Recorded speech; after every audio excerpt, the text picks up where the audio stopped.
Quando você ouve a palavra coquetel, tenho certeza que a primeira imagem que se forma na sua mente é de um dry martini. E isso porque ele é coquetel por excelência.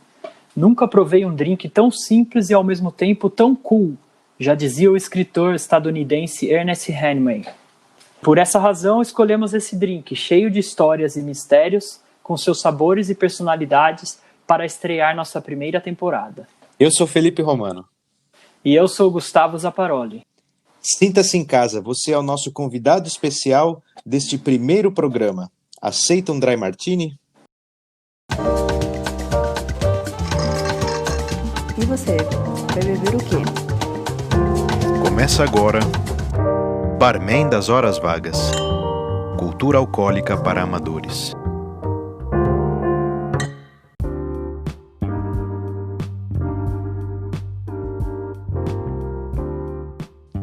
A cada programa nós vamos trazer um coquetel diferente para você. Esse programa aqui foi feito para você conhecer um pouco das origens, um pouco da evolução dos coquetéis. É como o nome desse programa, o Barman das Horas Vagas, e ele é de cultura alcoólica para amadores. Então, todo mundo que está afim de conhecer um pouco mais sobre os coquetéis é sempre bem-vindo. Mas não só conhecer as histórias, a teoria, as curiosidades, mas nós vamos também aprender a fazer os coquetéis. Esse primeiro coquetel, o Dry Martini, ele é cheio de variações, ele é cheio de histórias, ao longo do tempo ele foi se modificando.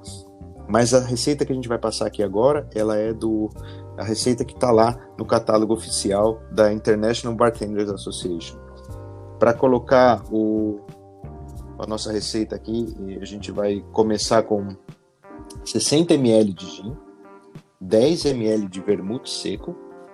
Você coloca isso tudo dentro... Viu? Pera só um pouquinho. Fala. Explica pra mim aí direito o que é o vermute, que eu mesmo não sabia muito bem o que era quando eu fui preparar um martini pra mim. Então, o vermute, ele é um vinho fortificado. Muitos vermutes são vinhos onde é colocado um brandy e depois é colocado ali dentro de uma infusão de botânicos, e ele fica, então, é um vinho fortificado. E ele é interessante que você pergunta, porque muitas pessoas não gostam do martini porque tomam o martini feito com vermute estragado, digamos assim. O mesmo tratamento que você tem. O que você faz quando você abre uma garrafa de vinho e não bebe ela por inteira? Normalmente deixo na geladeira, né? Então, exatamente. É o mesmo tratamento com vinho que você tem que dar pro vermute. Então, pode ser que, se você experimentou um dry martini antes e não gostou, muito provavelmente é porque ele foi feito com um vermute que estava oxidado. E aí, ele dá uma vinagrada, então, isso. Igual um vinho, assim, é isso? Exatamente. E para cuidar bem dele, então, ele deve ser colocado na geladeira, depois de aberto, né? Você conserva na geladeira. Então, colocando aí os nossos ingredientes dentro de um copo, que a gente chama de mixing glass, esse copo com muito, muito, muito, muito gelo. Outro segredo do Dry Martini, ele tem que estar trincando de gelado, trincando. Você coloca ele lá, mexe até ele ficar super gelado, coa ele num copo de coquetel, que a gente chama de taça martini, né? Um coquetel que tem a sua própria taça, e você já está pronto para apreciar o seu martini. Ele pode ser decorado com uma azeitona ou com um twist de casca de limão siciliano, onde você espreme aquela casca em cima da bebida e ela vai liberar ali os óleos e o aroma, bem gostoso pra gente saborear esse coquetel. Legal. E a taça martini é aquela em V, assim, né? Isso. Bem clássica. A taça martini é aquela em V. Aquilo que, como a gente abriu esse programa, é a imagem do coquetel que todo mundo tem na cabeça. É essa taça em V. E você, Zapa, você tem um pouco da história do martini para contar para nós, né? Sim. Então, existe muito mistério, algumas lendas, inclusive, sobre como que se originou esse drink, né, o Martini. Uma delas, é que eu achei mais interessante também, é um cara que foi para Califórnia atrás de ouro, por volta de 1800, na febre de ouro lá americana, o Velho Oeste e tudo mais. E na cidade de Martinez, ele tirou a sorte grande, achou lá pepitas de ouro em algum lugar que ele estava explorando, e entrou num salão, já colocou uma pepita no balcão e falou: me dá aí um drink que eu quero comemorar. Me dá um champanhe, diz a lenda que ele pediu, mas é óbvio que o barman não tinha nenhum champanhe ali naquele salão no meio do nada. Então ele pegou o que tinha, misturou ali gin, vermute, algum bitter, xarope de cereja e uma fatia de limão. Diz a lenda que esse foi o primeiro martini preparado, né? E o cara gostou tanto que ele sempre pedia isso. Ia de bar em bar, sempre falando, viu, faz ali um drink que eu tomei em Martinez, né, a cidade, e ficou conhecido como drink de Martinez. Depois, em 1880, ele entrou no manual dos bartenders, né? Então, Zapa, sabe o que eu sempre pensei, né, na minha vida,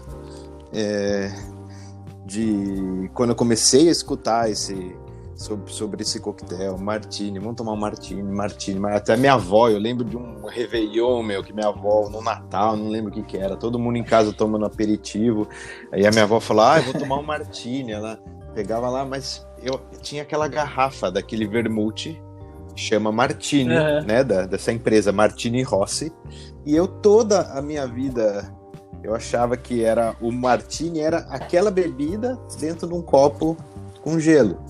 Achava que esse era um drink Martini, né? Inclusive uma das histórias da origem dizem que é essa, mas essa história seria bem mais chata, que os próprios fabricantes desse Martini Rossi aí, italiano, inventaram um drink para poder usar a bebida deles. Inclusive tem uma história da rainha da Inglaterra, que ela foi num jantar e pediu um Martini para os garçons e trouxeram esse drink aí, só a bebida mesmo no gelo, e parece que ela ficou meio puta. Então, aquilo que eu sabia também era que, na verdade, o que a Martini e o Rossi fizeram? Eles pegaram essa bebida, né, esse drink Martini, e nos Estados Unidos eles bombardearam as pessoas com publicidade dizendo que se você fosse tomar um Martini sem o Martini, ele não era um Martini. Entendi, então, uma bela jogada de marketing. Isso, era tipo um slogan assim, se não tem Martini, não é Martini, alguma coisa assim, nesse estilo. Mas é legal essa história, eu também já tinha ouvido falar dessa história aí do ouro, da cidade, o que como eu disse, tem um documentário que mostra as diferentes origens, as lendas e tudo mais. Mas uma coisa que é certa, que a gente consegue verificar, é quando que a receita do Martini começou a aparecer nos livros, né, de coquetelaria. E aí a gente consegue rastrear que digamos, o avô do Martini é o Manhattan. A gente tem uma genealogia do Dry Martini, né? Que vem do Manhattan, que gerou o Martinez, que gerou o Martini, e que, por sua vez, gerou uma gama enorme de variações de coquetéis, com nome de Marguerite. Não a Margarita, né? Margarita, ela é aquele outra bebida mexicana com tequila. O Marguerite. Aí tem o Martini com E no final. Tem o Martini com aquele GN francês. Martina. Tem um monte de variações, um monte de coquetéis, né? Não são nem variações, né? Que eles têm outros nomes, mas que nasceram do Martini. E o Martini não só gerou outras bebidas, mas ele mesmo foi ficando progressivamente mais seco, até virar o Dry Martini que a gente conhece hoje. Essa proporção que eu passei aí na receita ela hoje em dia, os martinis mais modernos, eles são feitos até numa proporção de 30-1, né? Bem seco mesmo. Muito gin e pouquíssimo. Tem gente que fala até que a proporção correta do vermute na bebida é só a sombra da garrafa, que você coloca a garrafa do lado, né, da taça cheia de gin. Vamos então voltar pro Dry Martini. E depois da sua origem, ele é um drink que sempre esteve na moda. E o seu auge foi nos anos 50, 60, quando inclusive era costume nos escritórios de trabalho as pessoas pararem para o Martini da tarde, era como era conhecido. Eu acho que é mais ou menos o que hoje em dia a gente para um cafezinho, entre uma reunião e outra, eles paravam para tomar um Dry Martini. Imagina a loucura que não era isso, né? E inclusive, uma das razões que fez a gente começar com esse podcast é tentar acabar com essa ideia de que o coquetel é um sujeito de poucos amigos, que fica ali sozinho na mão do cara enquanto ele conversa com os amigos, né? Então tem uma pessoa que vai estar sempre conosco a cada episódio, num quadro especial dentro do Barman. Isso, para ajudar a gente na harmonização dos nossos drinks, dos nossos coquetéis, e para fazer dele talvez até uma coisa impensável para você. Já pensou tomar um coquetel durante uma refeição? Não só ter ele como um aperitivo, mas que ele seja a bebida principal? Então nós chamamos aqui o Aleandro Staggetti, que ele preparou algumas dicas para você harmonizar o seu martini. Fala aí, Ale. Fala, mano. Fala, Zapa. Tudo bem aí na mesa? E bom dia, boa tarde ou boa noite, porque eu não sei que horas que você está aí ouvindo esse podcast. Seja bem-vindo ao quadro Beber e Comer. Beber e Comer, com Ale Staggetti.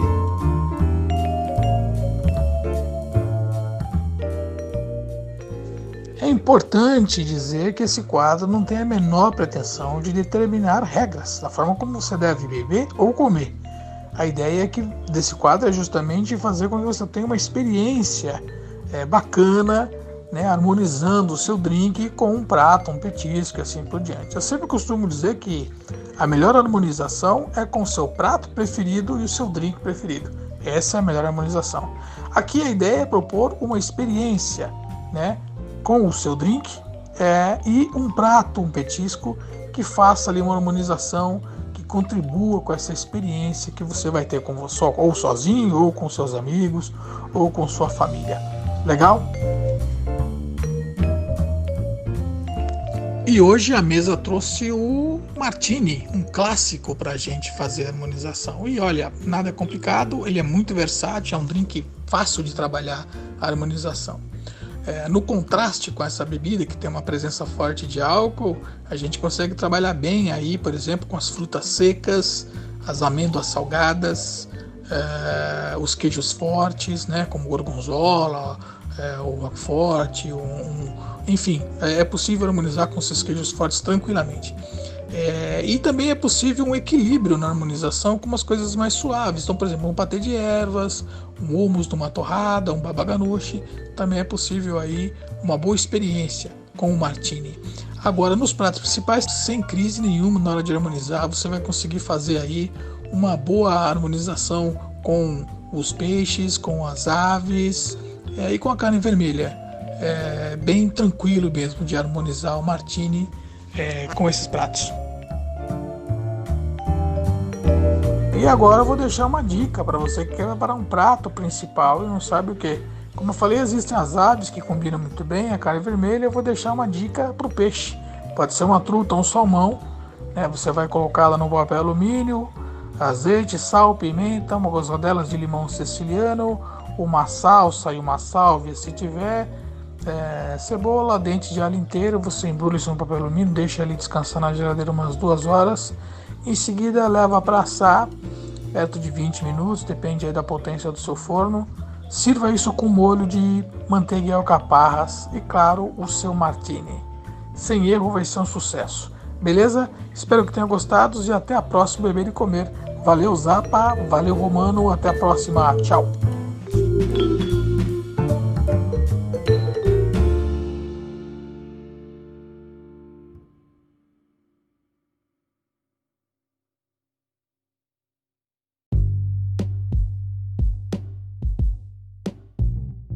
Pô, legal, Ale. Bem dentro do que eu tinha falado, né? São várias opções de entradinhas e comida para beliscar junto com o Dry Martini como aperitivo e também algumas opções de prato principal para serem apreciados com o drink durante a refeição, né?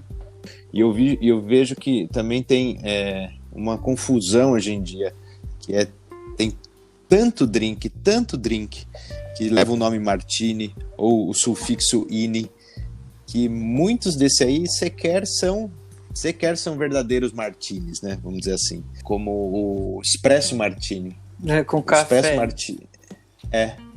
Espresso Martini não tem gin, ele não tem vermute, ele não tem nada. Ele não tem nada de martini nele, né? Mas por que ele tem esse nome? Porque ele é servido na taça Martini. Essa taça Martini, ela é tão poderosa assim que ela consegue dar o nome para um drink só pelo fato dele ser servido dentro dela. E acho que nem sempre, né, foi assim. Antigamente o Martini ele era servido naquelas taças de champanhe antiga. Uhum. Sabe qual é que é, Zapa? É aquela que ela é ovalada, assim. Ela não é. Hoje em dia a gente toma champanhe. Naquela mais fina, né? Naquela flute, Era naquela taça antiga. Tanto é assim que uma das variações do Martini que eu experimentei algumas vezes e gostei bastante, só que ela é super hiper alcoólica. Ela é um Martini icônico também, porque ele nasceu dentro da literatura. Foi um escritor que criou esse drink dentro de uma história. Esse drink ele chama o Vesper Martini. O Vesper Martini ele tem gin, tem uma parte de vodka, tem uma outra um outro vermute que é bem específico, que é um vermute francês. Depois eu posso passar a receita dele para nós. Você sabe, né, de quem que eu tô falando? Bond, James Bond. É dele mesmo? Exatamente. Legal. Não tem como falar de Martini, Dry Martini, e não lembrar do James Bond, né? 24 dos seus 28 filmes conta com uma variação ou outra desse drink, e para você ver como o Ian Fleming, né, que foi o escritor da série, de todos os livros do 007, gostava dessa bebida. E até assunto... Então, isso eu acho legal a gente colocar aqui, que o 007, ele não é um personagem de filme, né? Uhum. Ele é um personagem de livro. Sim, e que o cara que gostava do drink mesmo era o escritor, o Ian Fleming, né? E não necessariamente o James Bond é uma espécie de um alter ego dele. Uhum. O que você tá falando? A gente ia ter assunto para ficar aqui um tempão falando. Existem muitas pesquisas, estatísticas, bastante coisa relacionada à bebida e os filmes do 007.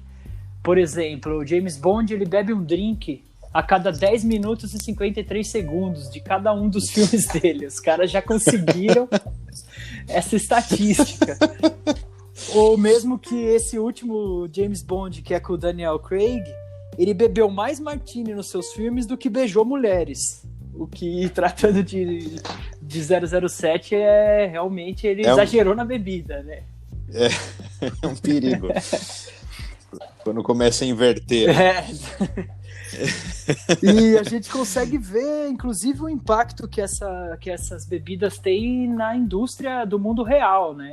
Quando ele pede lá o Vesper Martini no filme do Cassino Royale, como você falou, ele especifica as marcas do gin que ele quer, né? Que é o Gordon. e do vermute, que é o Lillet. As vendas desses dois produtos disparam no Reino Unido. Então, eles colocaram esse filme, o Cassino Royale, ele é o mais fiel ao livro, porque no livro também tá assim. No livro o Ian Fleming dá a receita, que é, né, ele fala até 3 medidas de Gordon, uma de vodka. O vodka ele não fala a marca, ele não especifica.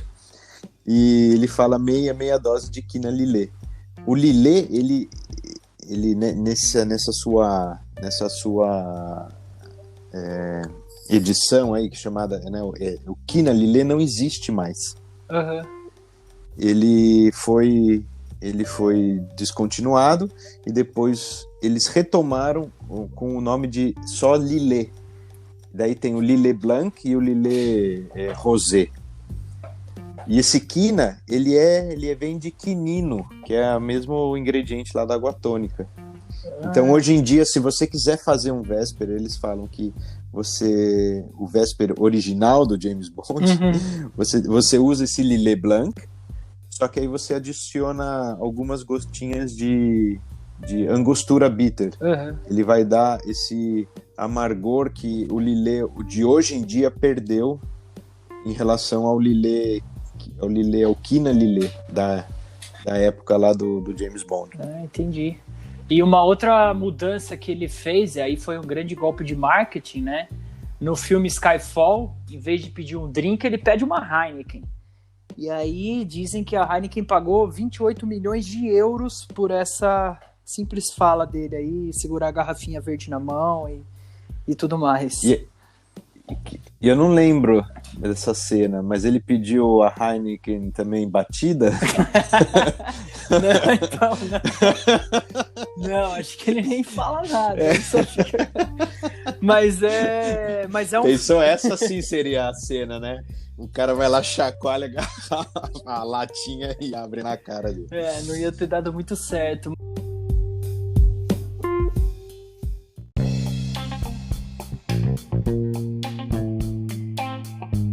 Mas você tocou num ponto interessante aí. Nos filmes dele, né? Na verdade, nos livros, né? Como a gente tá falando. E aí nos filmes, principalmente nos que o Sean Connery era o James Bond, ele tinha sempre essa discussão com os bartenders, né? De shaken not stirred, que é ele preferia o drink batido e não mexido.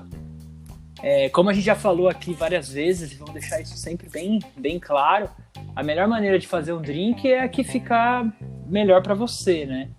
Mas existem alguns motivos técnicos para não bater o martini na coqueteleira, né? E sim simplesmente mexê-lo. Os dois métodos servem para gelar, misturar, diluir seu drink. Então, claramente, você batendo, você gela mais rápido e dilui mais a sua bebida. Então, você está simplesmente deixando o seu dry martini mais aguado e com uma sensação mais doce, inclusive, que as nossas papilas percebem o sabor doce mais facilmente em umas temperaturas que estão bem baixas. Outra questão é que ele fica com uma textura e aparência diferente. Quanto mais você bater, mais bolhas vão se formar e o drink vai ficar turvo na hora que você for virar ele na sua taça. E um dos motivos dessa elegância que o Martini apresenta sempre é a transparência do drink, né? Com a azeitoninha lá e tudo mais. Esse drink, o copo também, né? Para quem já tentou tomar um Martini e depois ir para uma pista de dança segurando o copo, sabe que as duas coisas não foram feitas uma para a outra, né? O Martini, ele é a taça dele, a aparência dele, ele é de poucos movimentos, né? Sim. De movimentos delicados e precisos ao mesmo tempo. Esse negócio do copo também é legal, que dizem, né, que esse copo em forma de V, ele foi adotado, o copo oficial do Martini, porque é o que melhor acomoda a azeitona lá dentro. Para ela não cair para fora, né? É que ela não fique dançando dentro do copo, né? Porque aí você coloca a azeitona, ela vai lá no fundo, né, do cone, ela fica lá na pontinha e fica segura lá embaixo. Hoje em dia nem se serve mais, né? Antigamente tinha um palito e tal. Hoje em dia... eu imaginei com o palito na hora que você falou. Não, hoje em dia o que eles fazem? Tem até um cara aí que é um bartender muito famoso lá de São Paulo, que ele até tinha um bar só de martini na Peixoto Gomide. Ele chama Cascão, o nome dele, não da Turma da Mônica, é o Cascão, Cascão com K. E ele falou que o segredo dele ali no martini dele era fazer uns furinhos na azeitona, só furar ela e colocar ela dentro do copo e ela ia soltando os olhos dela ali dentro do... Você já ouviu falar no Dirty Martini? No martini sujo? Não, o que seria? Seria o martini, essa receita que a gente passou. Tradicional. E você coloca um pouquinho da água da azeitona. Aquela salmoura mesmo, que ela fica ali. Isso. Por isso que ele chama martini sujo, né? Entendi. Porque ele fica com essa aparência, ele perde essa aparência cristalina, mas não pelo processo de bater, né? Por esse líquido bem salgado, né, da azeitona. E aí vale a pena experimentar. Uma coisa então que se acredita do porquê do Ian Fleming, né, que é o escritor, ter preferido sempre tomar o drink batido, diz que ele chegou a ser correspondente na Segunda Guerra Mundial para a Inglaterra, né? Então ele foi até a Alemanha e diz que lá ele conheceu o martini batido. E antigamente, e ele gostava do martini com vodka. Antigamente, até os anos 60, a vodka era um destilado de batata e não de grãos como ela é hoje, né? E deixava a vodka uma bebida com um certo óleo junto. Então, acredita-se que o fato de bater o martini ia fazer esse óleo misturar muito bem com o vermute. Então ficaria um drink mais saboroso, mais palatável. Então é por isso que, apesar de tudo hoje em dia ser aconselhado a não bater o martini, ele preferia, e foi assim que ele deixou o James Bond com essa preferência. Então, tem até o princípio do por que você bate um coquetel, ou você mexe um coquetel, como é que a gente escolhe, né, fazer um ou outro. Tem até outros processos, né, que a gente vai ver ainda nos nossos programas aqui. A gente vai bater um coquetel quando ele tem algum elemento que não é alcoólico, para que esse elemento seja integrado dentro da bebida. E no caso aí, como você está mencionando, né, essa própria oleosidade já é um elemento estranho ali. Ia justificar, né, a batida. Né? A gente pode dizer que sim, né? Mas, por exemplo, o Vesper Martini, ele é batido ou mexido? Então, pelos ingredientes que nós estamos falando aqui, eu acho que é mexido, né? Então, na teoria. Só que como essa bebida ela foi criada pelo James Bond, o James Bond criou ela batida. Então o Vesper ele não pode ser mexido. Se você fizer um Vesper e não bater, ele tá incompleto. Pô, então nessa você me pegou, hein? Então, tipo uma pegadinha, mas também mostra um pouco dessa liberdade que a gente tem. Você que tá ouvindo o nosso podcast, você vai entender o negócio, que isso aqui é um universo sem fim. Se você tá entrando aqui, você tá entrando num lugar que a gente vai demorar muito tempo para explorar todos. Aqui tem muito pano pra manga, tem muito episódio. Esse episódio mesmo do Dry Martini, a gente não consegue esgotar tudo que tem para falar de curiosidade, até das coisas mais simples, num episódio de 20 minutos, meia hora. A gente vai ter que, qualquer outro momento, retomar esse drink, porque ele é o drink, né, por excelência. Ô Zapa, fala para mim um negócio. Essa diferença entre o Martini e o Dry Martini, você que contou um pouco da história da bebida. Então, na verdade, pelo que eu sei, é que eles foram diminuindo cada vez mais a quantidade de vermute e na troca do gin pelo dry gin de Londres, né, o gin seco, foi isso que foi acontecendo.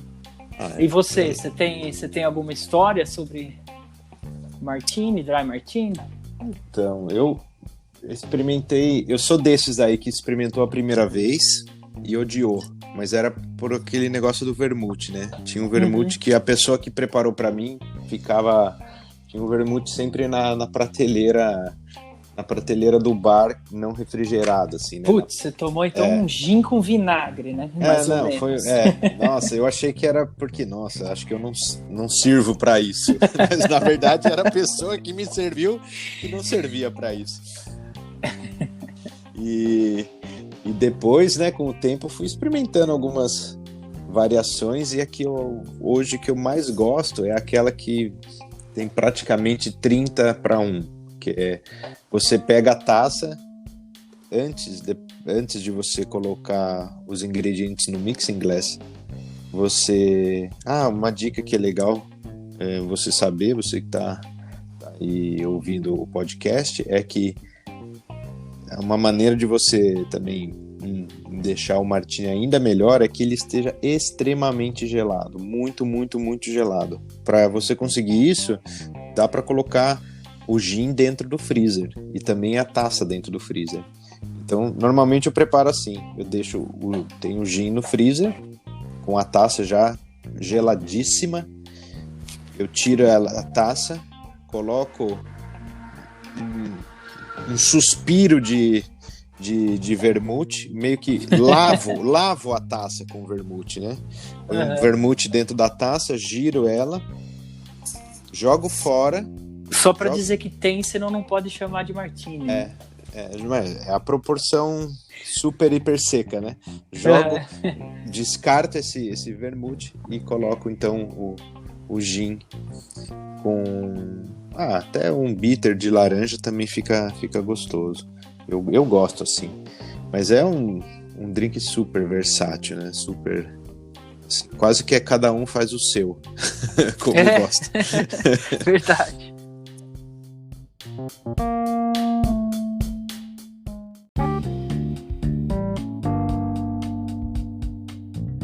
Considerações finais, Apa. Chegamos ao nosso final desse primeiro programa.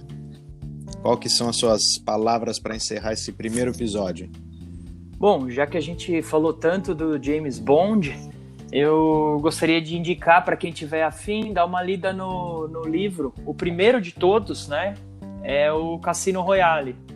E para quem não quiser comprar ou não achar ele por aí, tem o audiobook no YouTube, é só digitar lá, você vai encontrar.